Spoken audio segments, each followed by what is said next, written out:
July 2026। The day is very special for me. কেন special এটা এত সময় আপনাদের বুঝে যাওয়ার কথা। আচ্ছা, তারপরেও বলে দিই।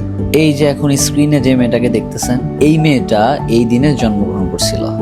আমরা আসলে এই দিনে কোনো প্রোগ্রামই রাখতে চাই নাই, কারণ দুইটা। একটা মার্জিয়ার পরীক্ষা, আর একটা হচ্ছে আমার ইনজুরি। তবে ছোট্ট একটা আয়োজন আমাদের করতে হয়, কারণ হঠাৎ শাকিলের কল। ভাই, দারুণ একটা জায়গা, ওইখানে যদি আপনি ভাবির জন্মদিনে না যান তাইলে বিশাল মিস করে ফেলবেন ভাই। এই তো দিল মাথা নষ্ট করে। কি আছে ওইখানে যে আমি বিশাল মিস করে ফেলবো? তাহলে তো যে দেখতে হবে। তো চলেন আপনাদের সাথে করে সেই সুন্দর প্লেসটা থেকে ঘুরে আসি। বেসিক্যালি আমি চাইতেছি আজকে সারাদিন যা যা করলাম সবকিছু আপনাদের সাথে শেয়ার করবো।